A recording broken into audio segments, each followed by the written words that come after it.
Boa noite, pessoal. Sejam bem-vindos, né, continuando o nosso curso de processo de fabricação, falando na parte de usinagem hoje, né? Então, nós falamos na aula passada sobre parâmetros de entrada do processo de usinagem. Tá certo que a gente passa um pouco correndo aqui, eu tento deixar alguns conteúdos complementares, a apostila também depois para vocês acompanharem lá. É, aí, e agora, para ajudar, que igual falou, é muito conteúdo, eu dou uma passada por cima para vocês entenderem o contexto geral e vamos continuando sem mais delongas para também não ficar cansativo para vocês. Nós falamos de processo, de parâmetros de entrada. Hoje nós vamos falar de parâmetro de saída.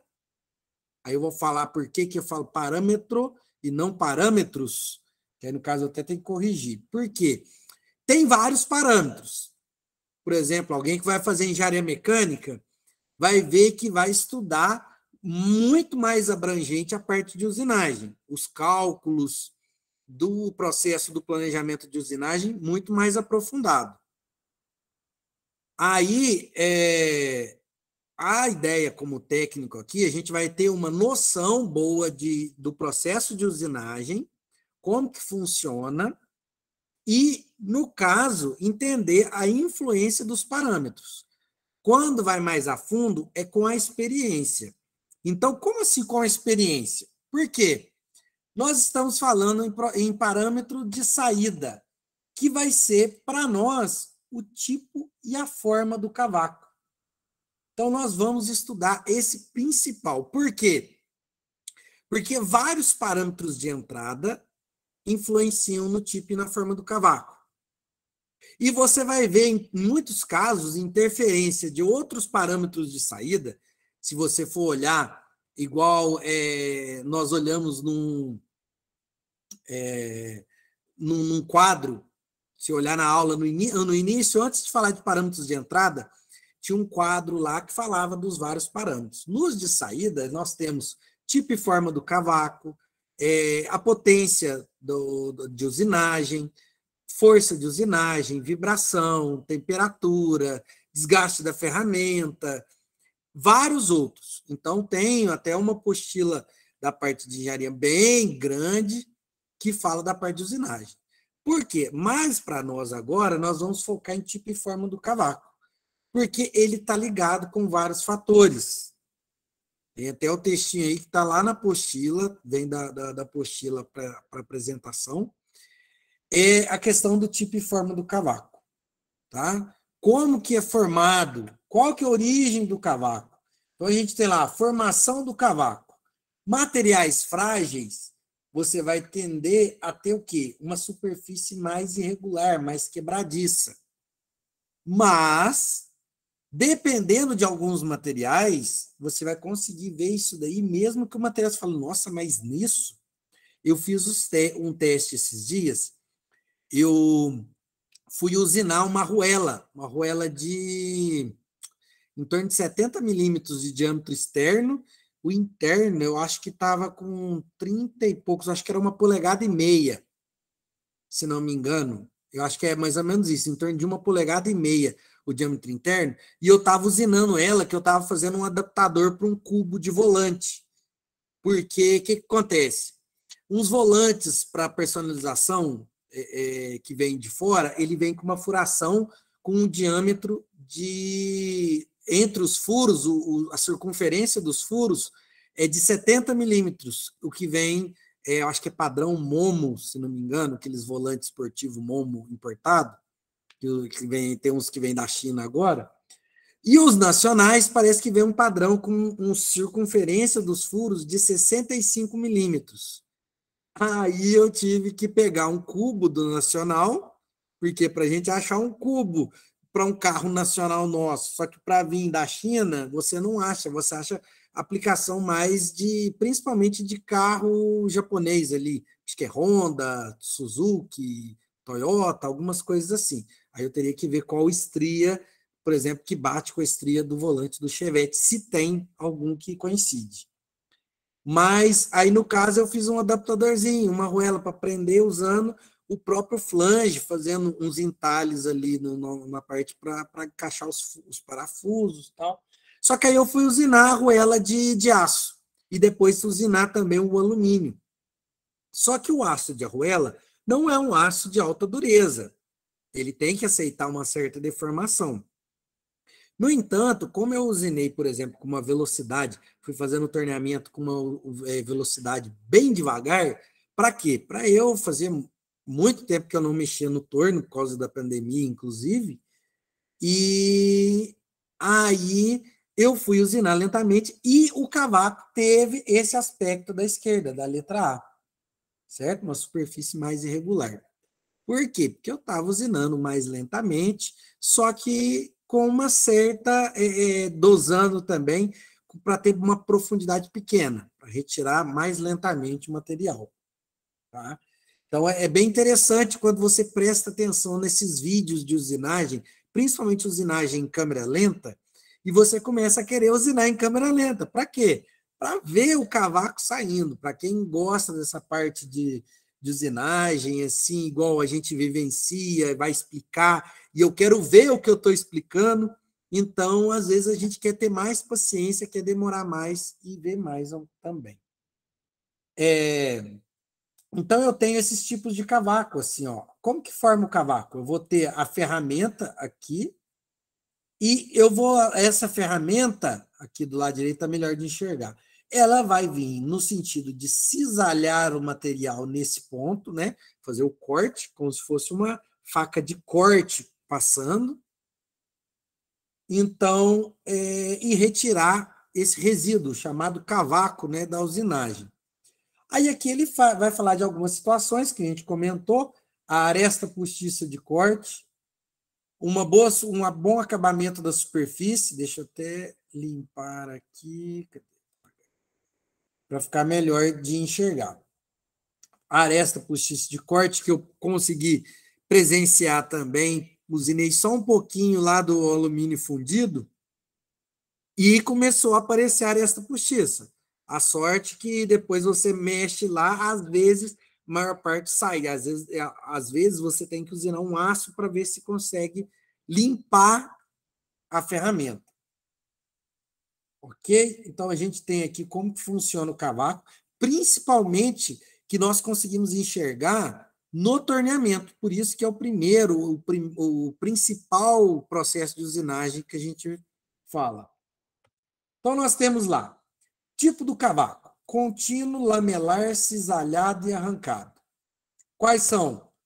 Contínuo, geralmente vai ser um cavaco que vai ter aquele formato mais uniforme, que você não percebe que tem alguma camada sobre a outra. Materiais dúteis, está ligado mais com cavaco contínuo. Depois caminhamos para o cavaco lamelar, você já começa a ver perceber as lamelas, mas o cavaco ainda sai todo junto. O cavaco cisalhado, você já vai percebendo que ele vai quase que quebrar os pedaços, mas ainda saem com um certo conjunto. E o arrancado está relacionado com outro extremo, que seria o material frágil. Então, nós temos aqui um ensaio, aqui, né, um diagrama de ensaio, tensão, deformação. Então, a gente tem a tensão de cisalhamento, né? E aqui eu consigo acompanhar desde o primeiro, que é um material mais dútil, até o número 4, que é um material mais frágil. Então, você consegue perceber que, de acordo com o tipo do material, você vai percebendo uma mudança no tipo do cavaco. Ok?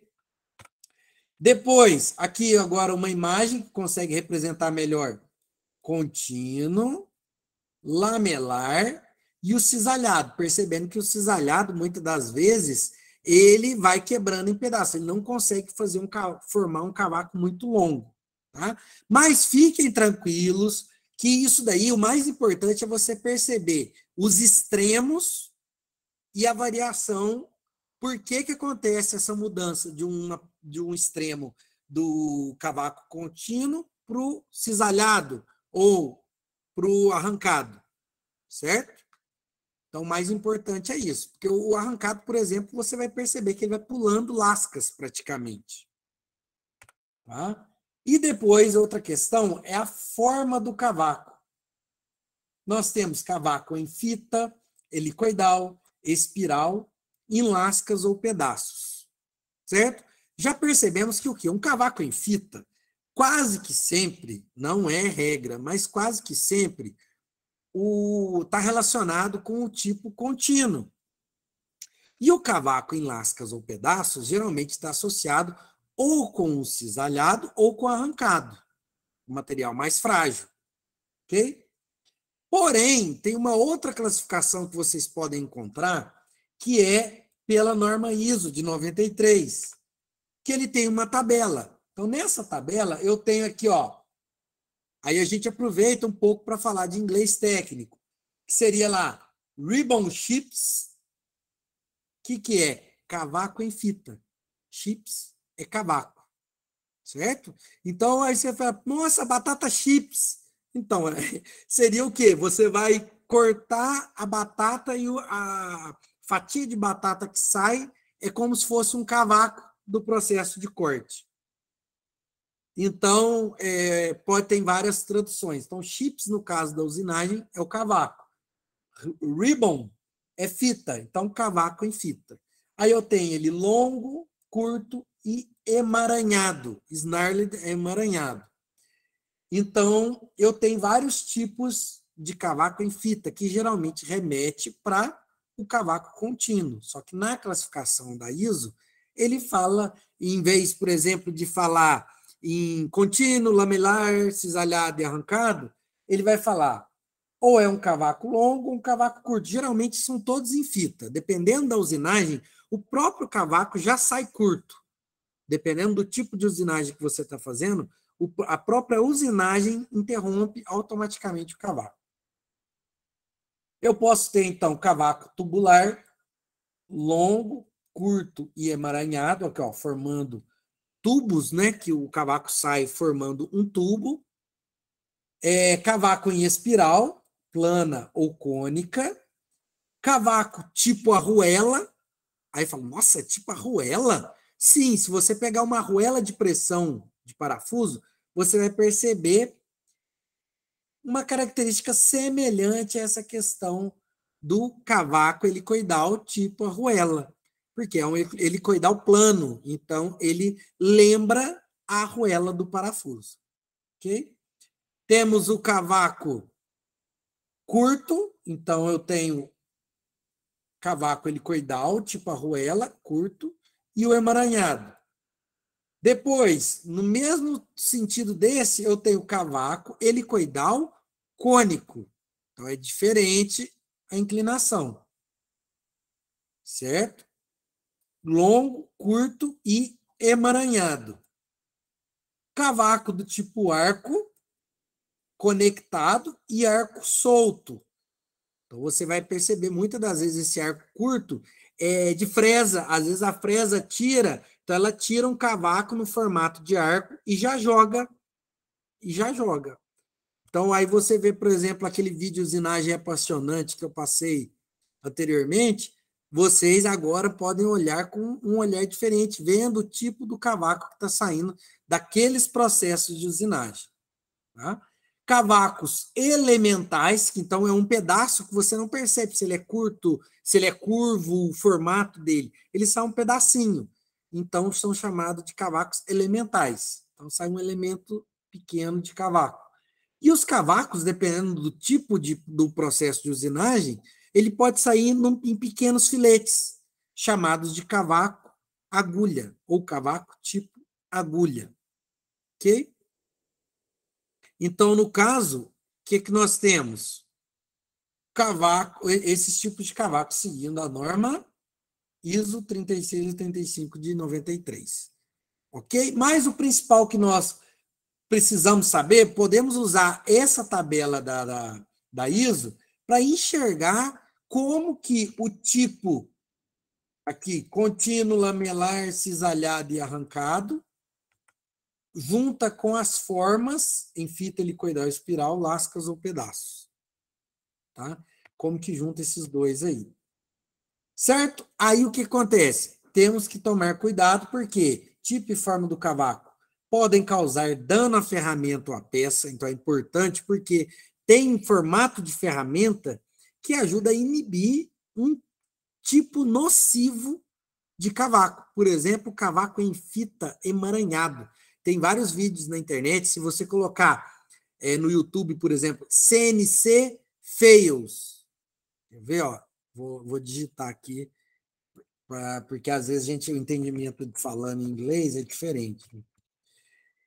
Seria como se fosse falhas, erros no uso de máquinas de usinagem por comando numérico. Errou a programação, a ferramenta foi lá e fez um processo errado. Então, você consegue ver alguns problemas de usinagem. Então, eu vou ver se eu deixo lá depois, lembrar de colocar esse vídeo, mas acho que eu não pus, não lembro. Mas é fácil, é só digitar esse CNC Fails que aparece lá alguns vídeos de erros, problemas lá. Tem um lá que apareceu no YouTube não, no Facebook, uma vez para mim, aí às vezes eu vou compartilhando para o pessoal. Teve um que apareceu que era como que é? Professor, eu só errei o sinal. Acho que era assim o título do vídeo. Aí quando você vai ver, em vez de ir para um lado, a ferramenta vai para outro, bate, e acontece esses probleminhas. Certo? Mas, continuando. Nós temos as forças de corte, temperatura, vida da ferramenta, tudo isso influenciado que você pode observar através do tipo e forma do cavaco.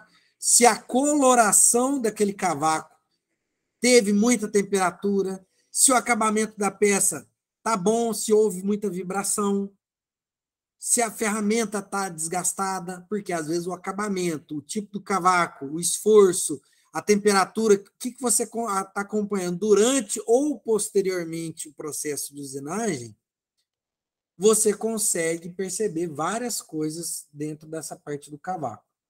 A manipulação e armazenagem do cavaco, muito importante. Tem muita gente que machuca a mão na hora de pegar um cavaco. Esquece que ali, às vezes, está saindo um filetinho de aço que pode estar tão afiado quanto uma faca de corte. Certo? Então, pode cortar muito. A gente corta até com papel. Imagina com, às vezes, um fio de metal que sai ali, uma lâmina, parecendo uma lâmina, né? Um disquinho que às vezes sai por ali. Aquilo ali pode causar acidente também. Tomar muito cuidado. Que abrange a segurança do operador também. Então, nós temos lá o que vai influenciar o tipo e a forma do cavaco. Material da peça, geometria da ferramenta e parâmetros de corte.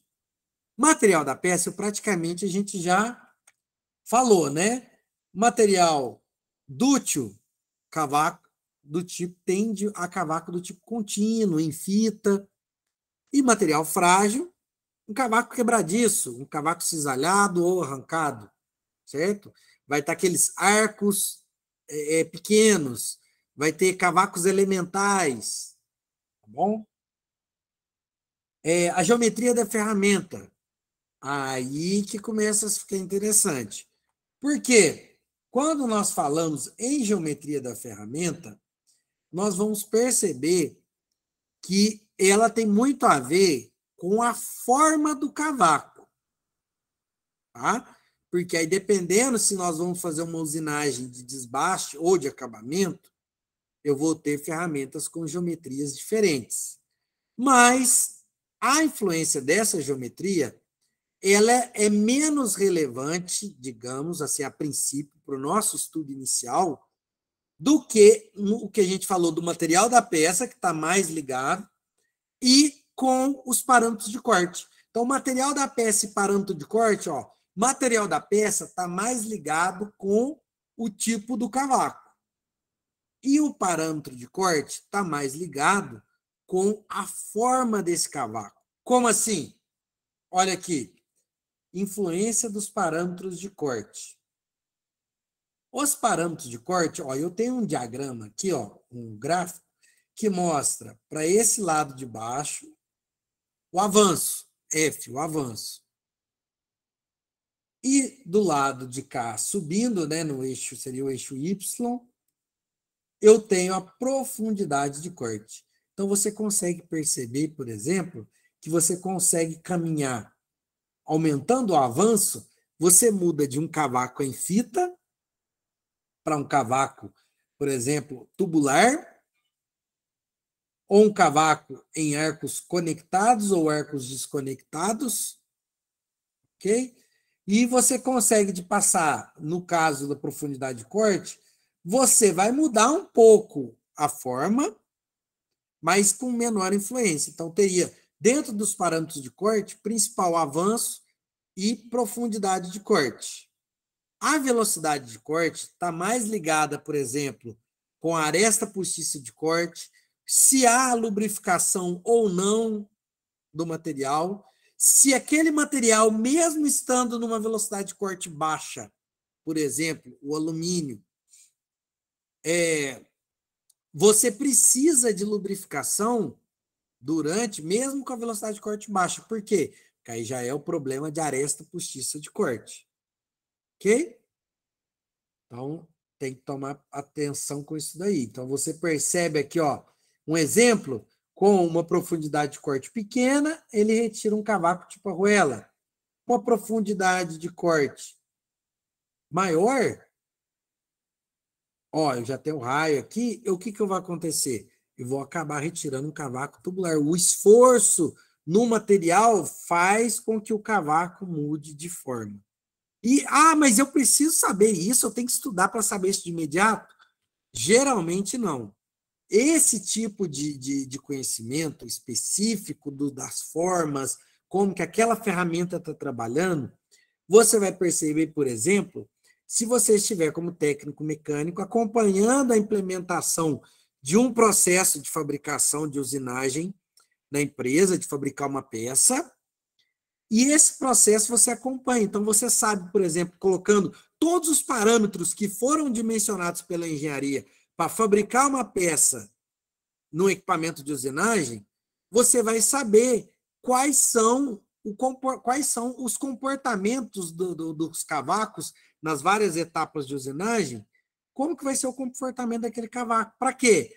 Se você passar, olhar o cavaco que está saindo do processo de usinagem, você já vai ter uma noção se o camarada aumentou mais a profundidade de corte, se aumentou a velocidade de corte acima do que foi padronizado pelo pessoal de planejamento de processo de fabricação.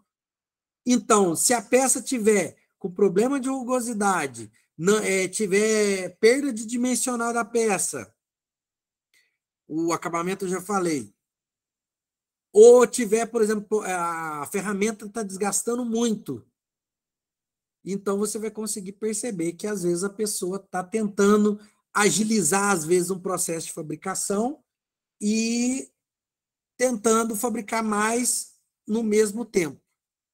Com isso, é o que? A alteração dos parâmetros. E essa alteração dos parâmetros, muitas das vezes, eu consigo acompanhar pelo tipo e forma do cavaco. Ok?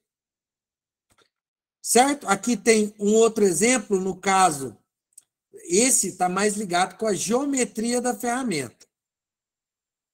Então, nesse caso, a geometria da ferramenta vai me permitir trabalhar, por exemplo, eu tenho 3 ferramentas.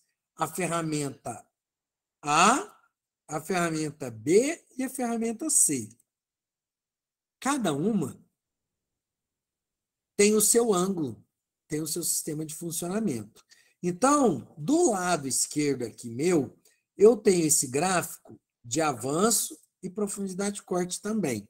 Só que nesse caso, cada região dessa, a região C, a B que está achurada e a região A, elas representam a área de trabalho, a região dentro de avanço e profundidade de corte já recomendada pelo fabricante da ferramenta. Para quê? Para que você possa trabalhar. Então, uma coisa que eu pergunto e serve de reflexão para vocês é o quê? No gráfico, por exemplo, aqui, ó, no diagrama ele é chamado diagrama pata de elefante. Então, por quê? Porque ele tem um desenho que lembra alguma coisa da pata do elefante. Então, o C, por exemplo, essa região C, você vai perceber que ela vai muito mais para um avanço grande e uma profundidade de corte grande, que nos remete a um processo de desbaste. E no caso da ferramenta A, ela me remete a um pequeno avanço e uma pequena profundidade de corte, que nos remete a um processo de acabamento. Então, aí você vai lembrar lá em parâmetros de entrada, quais são os parâmetros de corte para um processo de acabamento e para um processo de desbaste. Então, você vai perceber. Avanço alto, profundidade de corte alta e baixa velocidade de corte, desbaste. O oposto é o quê? É o acabamento. Então, aqui eu consigo enxergar que eu tenho uma ferramenta mais para acabamento e outra ferramenta mais para desbaste, ou uma ferramenta meio que intermediária, que seria a ferramenta B. Ok? E os outros parâmetros de saída do processo são força e potência de usinagem, temperatura na região de corte, vibrações, falhas na ferramenta de corte, acabamento da superfície usinada, que muitas das vezes todos esses itens você consegue enxergar um pouco disso, desses itens, no tipo e forma do cavaco, na coloração do cavaco, durante o processo de usinagem.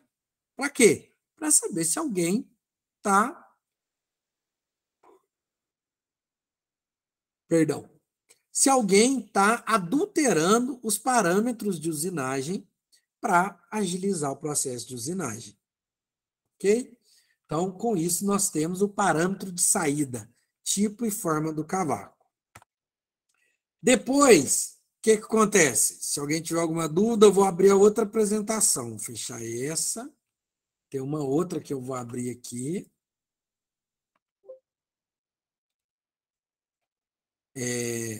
Agora eu vou abrir uma apresentação da parte de torneamento, que é o foco nosso agora dessa semana.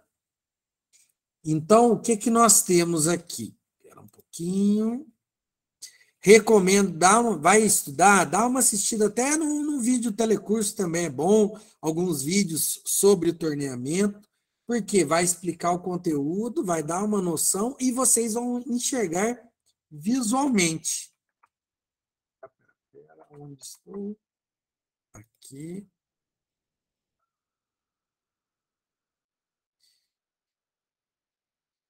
Vamos lá, vamos lá.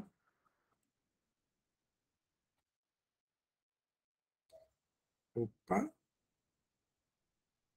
Espera um pouquinho. O que aconteceu? Deixa eu ver aqui.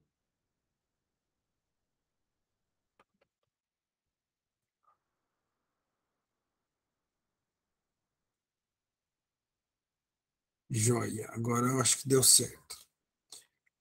Pessoal, então, aqui, voltando aqui, ó, continuando, agora nós estamos no processo de torneamento. Então, tem alguns exemplos aqui de torneamento. Alguns tipos que aparecem. Torneamento cilíndrico, deixa eu colocar aqui no ponteiro. Aqui.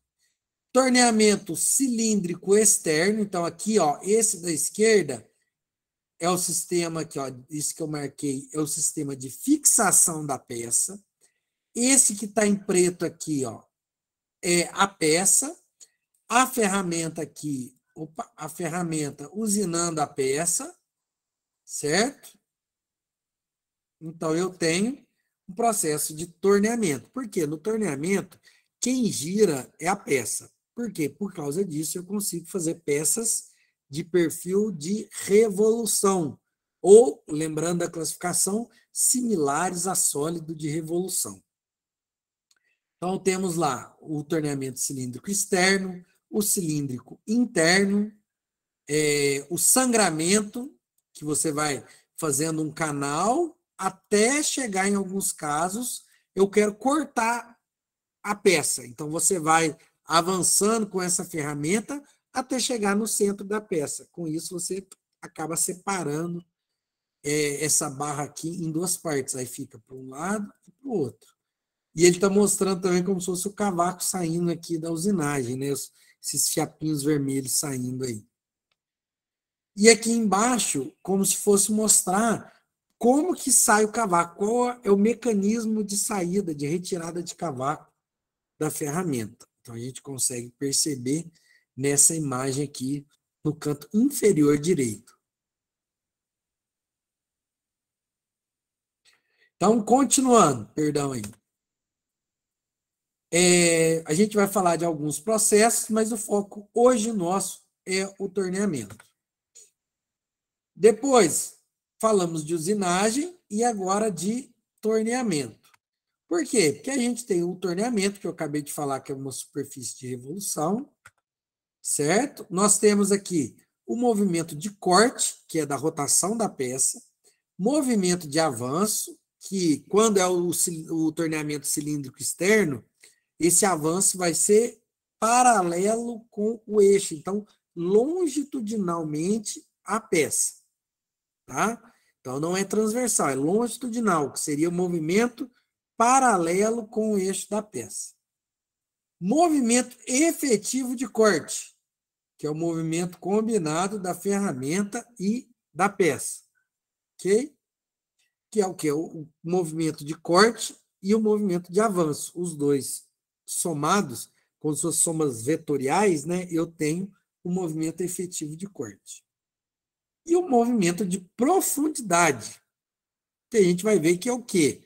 A profundidade vai ser o quanto eu aprofundei a ferramenta aqui, ó, essa distância aqui, que eu aprofundei a ferramenta para realizar a usinagem. Então, esse é o movimento de profundidade. Ok? Então, esses são os movimentos. Onde que eu vejo? Ó, avanço, movimento de corte. Esse movimento de corte está errado o sentido. Você vai ter que imaginar nessa situação da imagem como se o movimento de corte estivesse a seta saindo em direção a você. Tá? Por quê? Porque a peça está girando e a ferramenta está aqui. Então, como a peça gira para cá, é como se a ferramenta estivesse passando em volta da peça. Então, na verdade, é como se a velocidade da ferramenta estivesse nesse sentido, certo? Para cima. Então, o para cima aí, no caso, é para frente, porque nós estamos olhando a usinagem justamente por cima. Tá? Aqui, ó, e nesse caso aqui, ó, eu estou representando a ferramenta aqui embaixo e estamos olhando como se estivesse fazendo um corte no ponto de contato da ferramenta com a peça. Então, por isso, é como se eu estivesse fazendo um corte imaginário na ferramenta, seria 90 graus, com esse corte seria 90 graus com o raio da peça. Então, eu tenho o raio da peça e seria um plano que seria 90 graus com o raio da peça. Certo? Então, nós estaríamos olhando, vou fazer a setinha aqui, ó, nesse sentido, aqui por trás, né? Olhando, tombando 90 graus, que seria essa imagem aqui. Então, nesse caso, conseguimos enxergar que o que eu acabei de falar de velocidade de corte, que falava aqui que estava para frente ou para cima, e eu olhando nesse plano, aqui, ó, que eu falei para vocês, está certo agora. Por quê? Porque a vista está tombada a 90 graus. Agora eu consigo ver o VC, a velocidade de corte aqui. VF, velocidade de avanço, e VE, movimento ou velocidade efetiva de corte. Ok? Então, eu tenho esses... E o que acontece? A velocidade de corte, ela é muito maior do que a velocidade de avanço. Então, por isso que, geralmente, se você fizer proporcional, a velocidade de corte é muito maior que a velocidade de avanço. Aqui, ó, outra representação. Quando é o torneamento cilíndrico externo, igual está representando aqui, a seta preta é o avanço, A seta branca é a profundidade de corte e a seta azul é o movimento de rotação da peça que vai causar a velocidade de corte na ponta da ferramenta. Aqui uma imagem mais ampliada daquele que nós conseguimos ver velocidade de avanço, velocidade de corte. Certo? Então, no torneamento, a gente enxerga dessa forma. E aqui nós partimos para quê? Pessoal, tem até um exercício resolvido, e depois, conforme for, a gente tira dúvida na semana que vem. Mas tem um exercício resolvido para ajudar vocês a entenderem o porquê dessa fórmula. Para quê? Ela vai utilizar a velocidade de corte, vai calcular a velocidade de corte, baseado em quem? No diâmetro. Ah, no diâmetro da ferramenta? Não, no diâmetro da peça. Porque quem causa a velocidade de corte no torneamento é a rotação da peça. Então, o diâmetro da peça e a rotação também da peça, ela que gera a velocidade de corte. Então, no torneamento, como a peça gira, o cálculo da velocidade de corte é a partir dos parâmetros da peça, de diâmetro e de rotação. Ah, interessante. Então, observamos o seguinte, para essa situação, entrando o diâmetro em milímetros, rotação em RPM, ou rotações por minuto, isso com esses valores, o pi, o mil aqui, vai retornar uma unidade de metros por minuto, e não milímetros por minuto, ok? Então, vamos calcular a velocidade de corte em metros por minuto. Só que o que acontece? Depois, eu tenho a situação da velocidade de avanço. Na velocidade de avanço, eu já não divido por valor nenhum, eu multiplico simplesmente o avanço, que geralmente é em milímetros por volta, vezes a rotação, que é em RPM, que é rotações por minuto.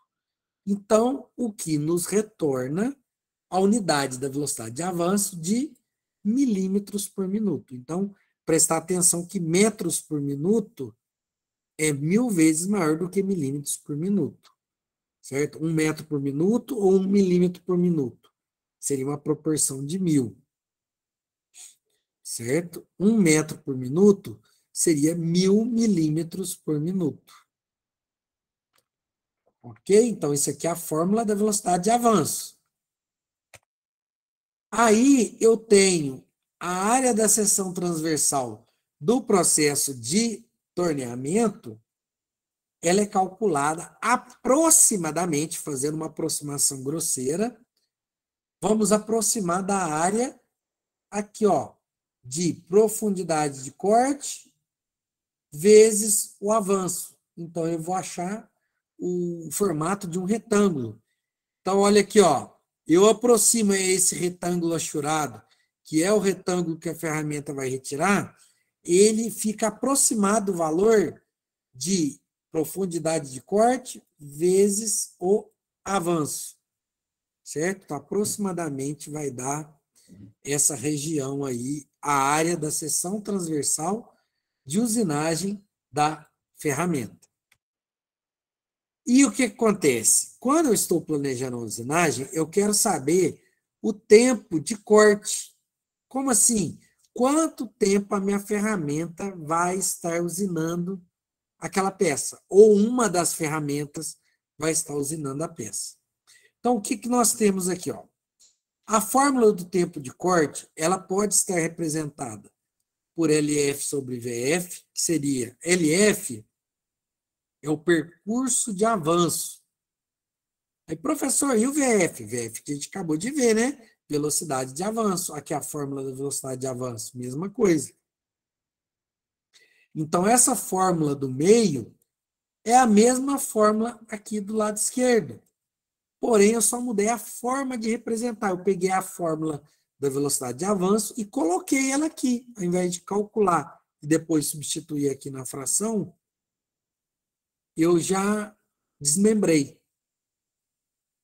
E no caso da fórmula da direita é simplesmente que eu peguei a rotação lá da fórmula que é da velocidade de corte, eu isolei, usei um recurso matemático aqui, isolei a rotação na fórmula. Isolando a rotação e substituindo no lugar da rotação aqui a fórmula, lá que vem da fórmula da velocidade de corte, que eu acabei de mostrar, a fórmula fica desse jeito aqui do lado direito. Porém, todas as fórmulas têm que retornar o mesmo valor, ok?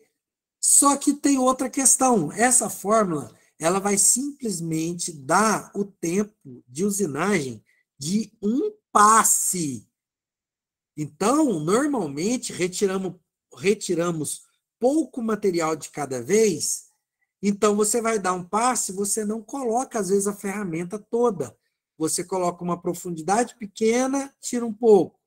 Aprofunda mais um pouco, tira. Aprofunda mais um pouco, tira. Então, você vai ter várias etapas, muitas das vezes, que você precisa para usinar a peça.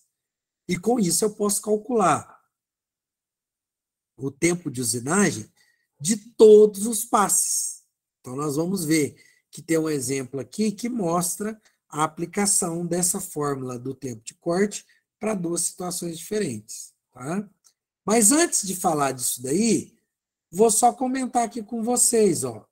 Eu tenho aqui a taxa de remoção de cavaco.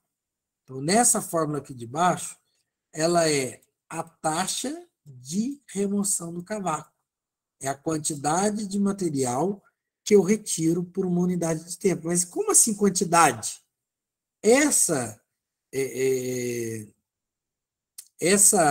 taxa de remoção de material, ela vai ser simplesmente qual o volume de material que eu retiro. Nós sabemos que esse material vai fazer parte com o volume que vai ser retirado. Depois da peça usinada pronta, a gente vai ver quanto que, se você olhar no desenho, você consegue saber a partir de qual material que você vai estar usinando e qual que é a diferença que vai ficar no final da usinagem. Então, você pega aquilo tudo e divide pela quantidade de passes. Daria também. Só que, nesse caso, eu estou falando de uma taxa. Então, na verdade, é uma vazão volumétrica de cavaco. Qual o volume de cavaco que eu retiro por unidade de tempo? Mas por que unidade de tempo? Por quê? Por causa de VC. VC é velocidade de corte, é metros por minuto. Aí eu pegaria o AP em milímetros aqui. Certo? Porém, quando eu multiplico todo mundo, o que nós temos? Essa unidade, a taxa de remoção, está lá na apostila falando. Ela sai em centímetros cúbicos por minuto. Certo? Então, qual que é a quantidade de volume de cavaco que sai no processo de usinagem? Ok? Então, essa é a situação importante do torneamento. Porque aqui eu tenho um exemplo, um enunciado, que o foco principal desse enunciado é o quê? A medida que eu quero de diâmetro, 85. Qual é o percurso que eu vou usinar? 450 milímetros. Esse é o comprimento de usinagem. A barra começou com 100 milímetros. Então, eu vou partir de 100 milímetros e diminuir para 85. Então, eu vou reduzir 15 milímetros no diâmetro. Então, eu tenho que prestar atenção que a profundidade de corte ela é de 1,5 milímetros. Então, na verdade, se a ferramenta aprofunda 1,5 de um lado, ela, como a peça gira, eu acabo retirando dobrado. Eu tiro nos dois raios, que seria no diâmetro, eu tiro o dobro da profundidade de corte. A medida da peça reduz o dobro da profundidade de corte no processo de torneamento. Então, cada passe que eu posso dar, utilizando profundidade de corte de 1,5, eu vou reduzir 3 milímetros no diâmetro. Então, eu tenho que descobrir quantos passes que eu vou ter que dar. Espera, se eu tiro de 3 em 3, a diferença são 15. 15 dividido por 3, 5. 3 vezes 5, 15. Então, eu vou ter que utilizar 5 passes para realizar essa redução do diâmetro de 100 milímetros para o diâmetro de 85. Tá? Mas, para nós fazermos o cálculo, vamos ter que precisar do avanço, então é milímetro por volta, então esse aqui é o F, pode até anotar depois lá, ó, F igual a 0,30 milímetros por volta. E a rotação da peça, porque é um torno, então a rotação da peça 1115 RPM. E a potência do torno 20 cavalos, só que a gente não vai calcular a potência. Eu só preciso dessa primeira parte inicial. Ok? Então, nós iríamos calcular qual o tempo de corte. Então, o que acontece? Nós temos aqui, ó, a resolução do exercício. Então, nós temos aqui o tempo de corte. Só que, para a usinagem, o que acontece? Eu tenho duas situações. Para o torno universal, geralmente utilizamos a rotação constante. E para um torno CNC, para aproveitar melhor o tempo, nós utilizamos... deixa eu dar uma conferida aqui só para ver o andamento. Nós utilizamos a velocidade de corte constante. Por quê? Porque se eu mantiver a velocidade de corte constante, eu vou perceber o seguinte, que à medida que o meu diâmetro diminui, a velocidade de corte também diminui. Só que se eu estiver trabalhando dentro de um limite bom de velocidade de corte, eu não preciso que essa velocidade de corte caia. Então, nos processos com comando numérico, um torno CNC, por exemplo, eu posso programar para quê? Para que cada passe ele vai conseguir perceber o diâmetro e fazer uma compensação sempre que eu estou reduzindo o diâmetro, ele proporcionalmente para a redução do diâmetro, eu vou ter aumento da rotação da peça. Para quê? Para manter a mesma velocidade de corte.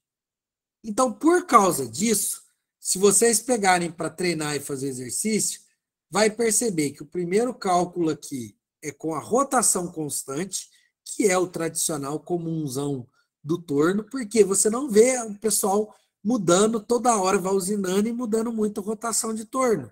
Alguns casos específicos.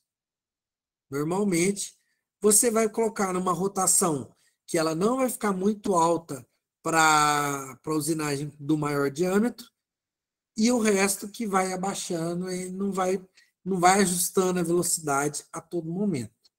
Ok? Então, geralmente vai dar um ajuste inicial e vai seguir em frente. Por isso que, quando nós falamos disso, nós temos que colocar na frente da fórmula que eu já havia mostrado anteriormente de um passe, eu tenho que colocar o NP. O que é NP? NP é número de passes. Então, como nós vimos, vai ser, nesse caso, vão ser 5 passes, que dá um tempo de usinagem de 6 minutos e 44 segundos. E no caso, se eu for utilizar um torno CNC, por exemplo, que utiliza velocidade de corte constante, aí a fórmula é um pouco diferente. A parte da direita aqui, ó, essa parte aqui, é a mesma para os dois. Então, você vai calcular, é a mesma. L sobre F vezes N. Porém, na parte do número de passes, eu tenho um cálculo que vai conseguir mostrar a equivalência do diâmetro com a velocidade de corte.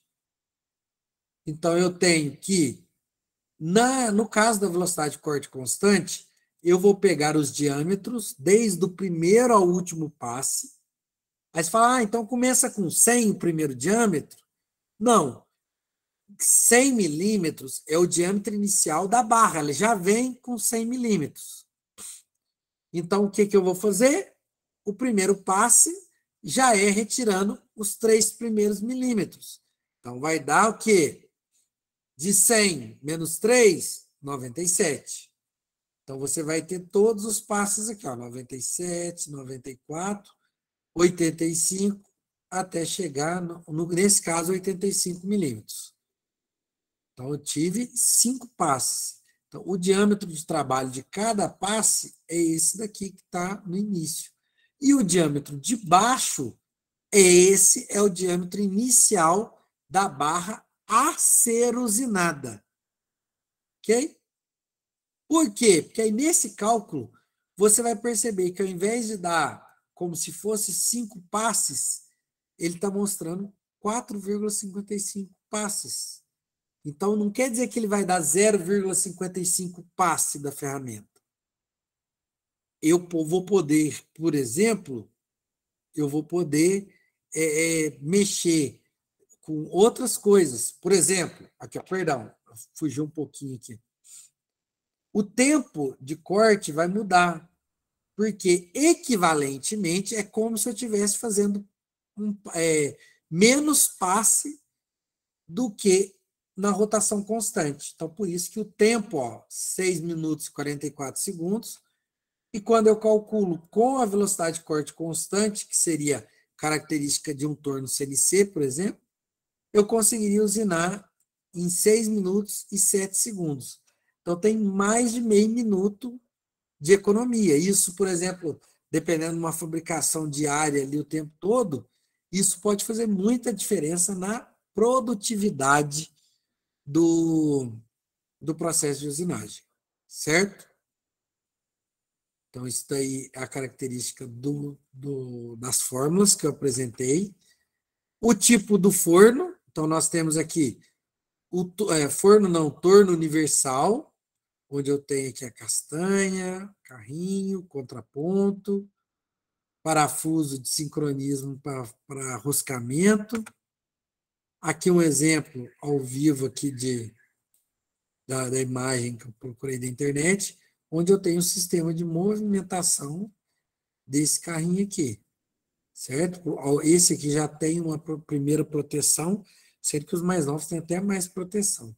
Então, o torno convencional, ele tem árvore principal, que vai ajudar a transmitir o movimento que vem lá do motor elétrico, certo? Eu tenho uma sequência de reduções e transmissões, sistema de fixação da peça, porta-ferramenta, contraponto, aí isso tudo montado de volta aqui no lugar. Acionamento elétrico, então tem um motor elétrico que movimenta esse torno. Sistema hidráulico ou pneumático, geralmente é hidráulico, porque você vai ter a pressão, a força do óleo do fluido hidráulico exercendo esforço em praticamente toda a máquina. Aqui, o acionamento, acoplamento do movimento do carro com o movimento de giro da ferramenta. Ok? E aqui eu tenho a estrutura do material. Mais um exemplo de torno, que é o torno revólver. Mais um aqui, eu tenho como se fosse um tambor de um revólver, é onde fica armazenado as ferramentas.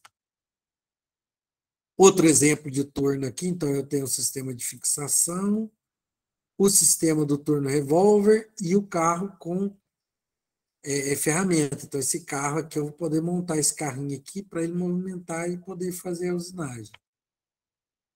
Torno vertical, então aqui era um torno horizontal, porque o eixo da peça fica deitado. O vertical, então eu tenho aqui, por quê? Para conseguir segurar aí eu tenho aqui para poder fixar a peça melhor por causa do peso. Então, muitas das vezes eu tenho que usar uma roda. Às vezes vai usinar a roda, o sistema de prender a roda é nesse torno vertical ou num torno CNC tipo vertical. Para quê? Para que o peso, as dimensões da peça não façam tanta diferença no processo de usinagem. Um exemplo aqui de um torno bem grande, vertical. Aqui, outro torno vertical. Aqui eu tenho torno copiador, então ele pega o formato de uma peça com uma unidade de apalpar, e esse movimento da peça de um lado vai me puxar para poder executar o carrinho ali de usinagem, ou esse copiador, ele vai poder movimentar e fazer a usinagem aqui na peça. Aqui um exemplo do torno copiador. Deixa eu ver aqui um videozinho.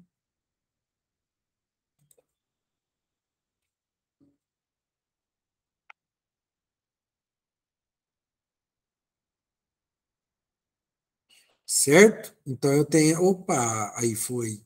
Nossa, esse videozinho tem hora que parece que travou. Então eu tenho aqui justamente a peça que, ó, vai sendo fabricada. Então você vai copiando e às vezes tem que dar vários passes, conferir alguns detalhes. Esse é um exemplo bem rústico, igual que o chaveiro usa também para fazer uma chave. É bem semelhante a essa situação. Tá? Então, esse daqui é do torno copiador. Torno copiador. Torno automático. Eu tenho sistemas mecânicos que comandam o torno. Aqui alguns exemplos de torno automático.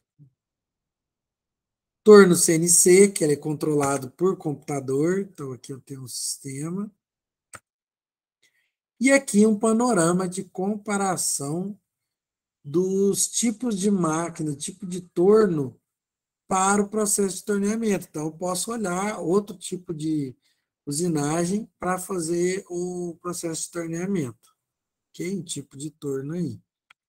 Aqui nós já falamos o torneamento cônico, cilíndrico externo, torneamento de perfil ou perfilamento.